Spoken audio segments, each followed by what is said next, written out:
Hola! So today I'm doing 25 beauty and makeup hacks that every girl should know. Some of these are things that I have figured out like totally on my own. Other things I found on Pinterest and just on the internet in general, and I thought they would help you. So here they are, 25 videos in one. These are little tricks that you can do to repurpose your makeup in different ways and use it for different things, and basically pay for one thing, but do two things or more with it, and just like do cool stuff with your makeup because makeup. Let's get it started. We've all done it where we put on mascara and you're getting a little bit excited about the mascara, like, oh yeah, I'm putting on mascara, this is great, and you either do one of two things. Number one, you bring it all the way up and it like hits your brow bone, which really sucks, or you're doing your bottom lashes and you get it all under here, which maybe sucks even more. What you can actually do is take a spoon, and you can do this for either your bottom lashes or your top lashes. It works basically the same way, but what you're doing is if you place the spoon on your top lid and it, you know, goes up to like your brow, your mascara brush will just hit the back of the spoon instead of hitting your skin. I never would have thought of it, so props to you, internet. You go.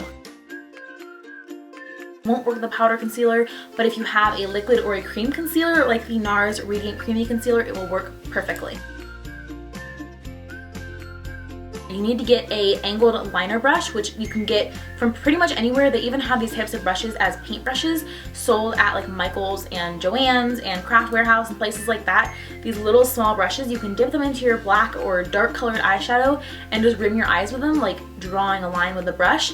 That's another hack really quick. I'm not even going to count this one because I just thought of it, but you can buy makeup brushes that are actually paint brushes, and they're going to be a lot cheaper. So they have this brand called Low Cornell, and I think it's only sold at Michael's, but I could be wrong.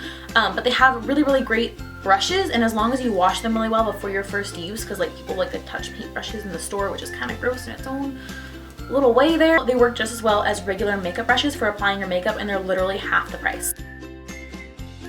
If you oversleep and you only have like 2 seconds to put on your makeup, what you want to do is use an inner corner highlight. So your inner corner is this part of your eyes right here near your tear duct, and it's just like the inner corner of your eyes, obviously closest to your nose bridge. And what you want to do is take a shimmery white or a shimmery nude color and place that right there. Preferably a cream because it'll stay even better if you don't have time for primer. Personally, I like the NYX Jumbo Eye Pencils. They're really affordable. I think they're like $3 at Target. If you want your eye makeup to look really natural, like you haven't really done anything and there's no visible product, you can just line your tight line and your waterline. It will make your eyes look more intense. When you're working with cream blush, you want to apply that before you apply any other makeup. So if you start off with a bare face and you put on your cream blush and then you put your foundation on top of it, or your BB cream, or what your tinted moisturizer, or whatever you're wearing for your skin products, if you think about it, that's what's happening in real life when you blush. Blood is rising from your body into the skin right beneath your cheeks. And so what's actually happening is the color is coming from deep within your skin, which is what it's gonna look like more if you put your blush on before your face makeup, because it's being covered by skin-like things. I hope that makes sense, but it looks really cool and really natural. And use it kind of like a paintbrush. If you unfold it and just use the little tip, little rounded tip, and dip it in the lash glue and then bring it along the sides of the eyelash. It'll apply it really smoothly and neatly, and you can get it on there like in a good line so it won't be spilling all over the place and you have to wipe it off your eyes afterwards. If you are ever out and about and you find that your face is getting a little bit shiny, but you don't have any blotting sheets with you, you can actually use a toilet seat cover. Obviously you want the clean one, so you might actually take one out, throw that one away, and then grab the next one in there just to make sure that it's totally clean, you know, depending on where you are. But the material that the toilet seat covers are made out of is the same material that the blotting sheets are made out of, and it absorbs the oil in the same way, so you can use it in a pinch. I just burped. That's not cute. You can use this in a pinch if you are shiny and you're out and about and you don't have anything with you. I wouldn't use it all the time just because it's like a lot more sanitary to use something that's been in your purse than something that's been in a public restroom, but it works the same way. If you find that your pencil eyeliner is too hard to move across your lid like comfortably without like digging into your eyelid, I've done that before. I swear it feels like you're gonna like poke a hole through your eyelid sometimes with that. If the pencil is too hard, I can't. What you can do is actually light it with a lighter. You actually want to stick it right in the flame. Make sure you're not sticking pure wood in the flame. If you have a pencil that like the tip is mostly wood. Like, just be careful with what you're doing. You just want to get the actual product in the flame, not the whole pencil, if that makes sense. So you want to heat up the tip, and that'll make it a lot softer. Let it cool off for about 15 seconds before you put it on your eye, and please, please, please test it on your wrist or on your hand to make sure that the product is not like boiling, because you could blind yourself, and I don't want you to blind yourself. It'll be a lot softer and easier to work with and easier to just smudge right on. Usually highlighters, especially powder highlighters, are really, really, really pretty shimmery colors, and they have a lot of different kind of tones of colors within them, which makes for a really gorgeous eyeshadow. So just use it as you would an eyeshadow. Just load it on your brush and pack it over wherever on your lid you want to have your shimmer, and it looks really, really gorgeous. All you have to do is add some cornstarch, and this is something that you have to kind of trial and error. There's no set amount of cornstarch that will work for all polishes. So what you kind of want to do is take your polish, obviously, open it up, pour in some cornstarch, start with a really, really small amount, stir it around with a toothpick or shake it up, either way you want to do it. Just make sure it's really well mixed in so there's no like clumps of white cornstarch, because like, is drug nail polish a thing? Once it's all mixed up, you can test it on a piece of paper and see if it's as matte as you want it when it dries. If it's not as matte as you want it, just keep adding cornstarch till you like it, and that's basically it. It's really, really cool. When it dries, it'll totally be like a matte nail polish. Stick your finger in your mouth, close your mouth totally around your finger like you're sucking on a lollipop, and then you can pull your finger straight out, and the lipstick that will be on the inside of your lips around this part will come off on your finger, and it won't go off on your teeth. That's a trick that you might want to do before you even leave the house in the morning, just because people might be a little bit like, what are you doing with your finger there? That looks a little weird. Take a angled liner brush and actually brush between the bristles of the mascara wand and use that as your eyeliner. It doubles as the same thing.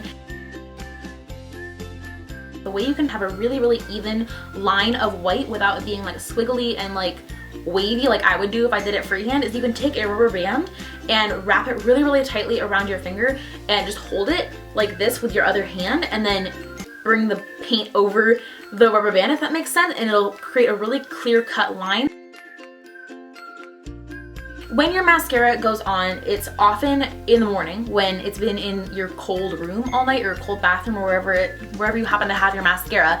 The temperature is going to be colder overnight, and that can actually cause the chemicals in it to not freeze up, but just be a little bit less gooey and less watery, which you need a bit of a wetter formula to actually apply it effectively on your lashes. So when you put it in your bra, it only takes about 5 to 10 minutes for it to become the right texture and consistency to be usable again and be a really, really good formula. So you can actually just stick it in at the beginning of your makeup routine and then do the rest of your makeup and then finish up with that mascara. I swear it works so well. Before you apply your perfume or your body spray in the mornings, take some Vaseline or even some lip balm and put them on your pulse point. Something easy to remember your pulse points by is wherever your gym teacher might ask you to feel for your pulse after you've done some running or something. So the sides of your neck, kind of right underneath your jawbone here, and your wrist is a really good place to do it. You can also do it in your elbow, right here. That's not really a common place for feeling for your pulse, and behind your knees.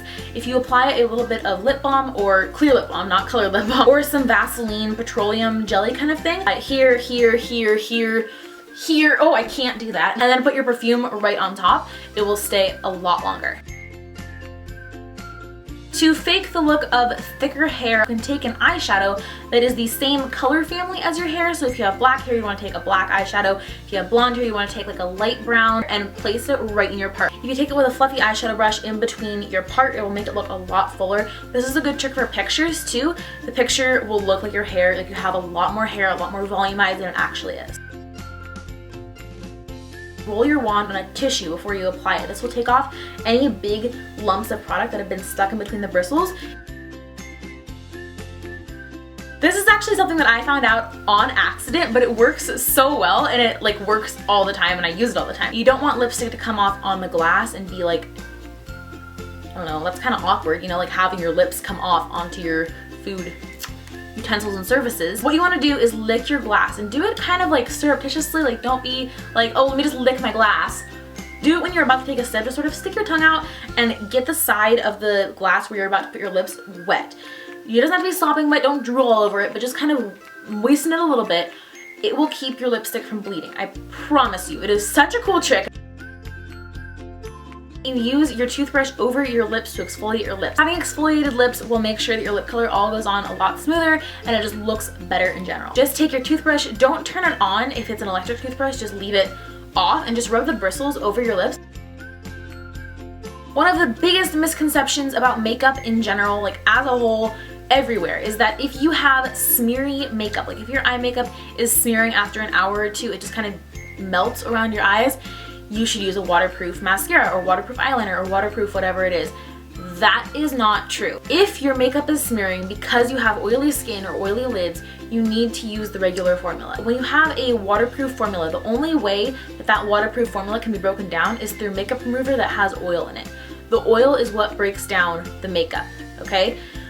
Let's repeat that. The oil is what breaks down the waterproof makeup. If you have regular makeup, oil will break it down, given, but it won't be the only thing, the one reason for the makeup to break down, if that makes sense. You can wash off non-waterproof makeup with water, obviously. When you have oil on your skin, that oil is what's breaking down your makeup. It's gonna be worse if you have makeup that is meant specifically to be broken down by oil. So if you have oily lids, oily skin around your eyes, you need to be using the regular formulas of everything. If you're worried about smearing, you can use a primer that is smudge proof. The NARS Smudge Proof Base, I think it's called, is really, really good for oily lids. Science! The reason that your mascara dries out after, depending on the mascara, either a couple weeks to a couple months, the reason it dries out is because it's been exposed to air. The way that you are probably making your mascara dry out faster and wasting your money is if you need more product, you're probably pumping your mascara back and forth. So you twist it open, you put on your one eye of mascara, you bring it back in, you pump it, and then you go back to the other one. Don't do that. Pumping brings in more air. So what you're actually doing is just bringing more and more of the drying agent into your mascara and drying it out faster. So what you want to do instead is just calmly, quietly, carefully, put it back in the tube, twist it around a couple times. This will get the product off the walls of the tube and off the bottom of the tube. Pull it back out, quietly, calmly, carefully, and do your other eye. Something that I was confused about for a really long time was how to find my skin's undertones. What your undertone is if you are pale, are you pale with a blue undertone or pale with a yellow undertone? Everybody has a different undertone. It's either neutral, cool, or warm. Cool being more blue, warm being more yellow, neutral just being in the middle. A really, really good way to tell and figure out what your skin tone undertone is. Do you look better in silver jewelry or gold jewelry? If you look better in silver jewelry, you have a cool undertone. If you look better in gold jewelry, you have a warm undertone. If you look just as good in both of them and you like both of them equally as much, you probably have a neutral undertone, meaning you can kind of rock either one. When you're applying mascara, you will get so much more product and so much more length and volume if you actually blink into your wand. Instead of trying to keep your eyes open and wiggling your wand through, keep your wand in one place and just blink into it. It'll expand everything, I promise. It looks so much better, it looks amazing. I actually discovered this like a really long time ago and I've been doing it ever since. It makes such a huge difference. Try finding liners and shadows that you can use as liners that are opposite colors of your eye color.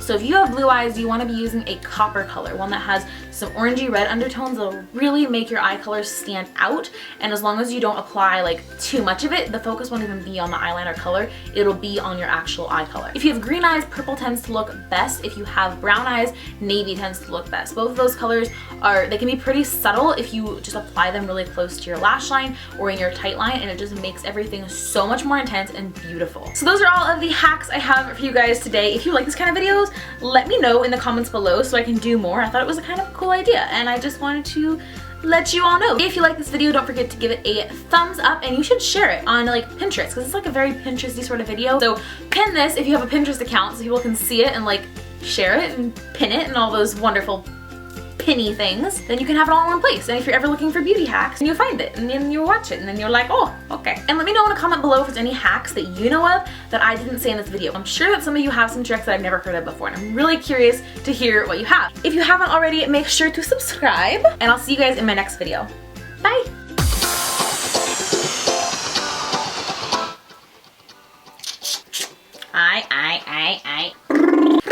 I think my neighbors think I'm weird.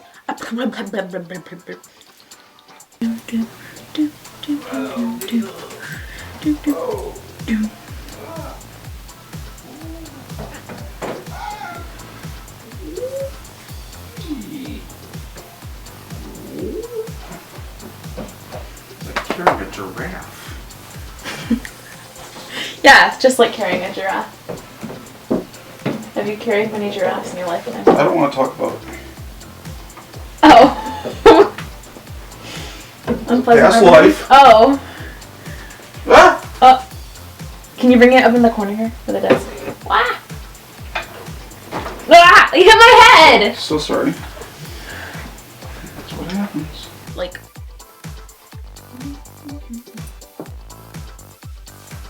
There was this one thing that I saw that was like, if you mix vinegar and I think Listerine and hot water and you put it on your feet, it would dissolve dead skin. And I was thinking, okay, well, that's a really cool idea because like a lot of people have Listerine and like vinegar in their house. Like that's an easy DIY, right?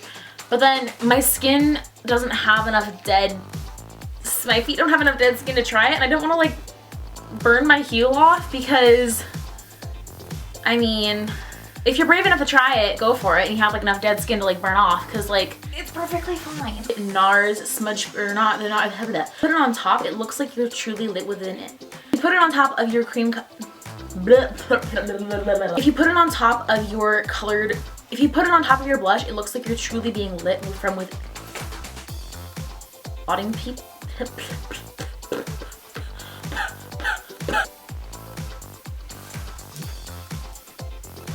Like a good texture and consistent.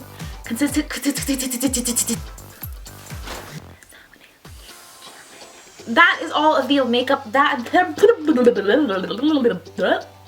ton of guides out buzzing in the buzzing. They're not buzzing. They're like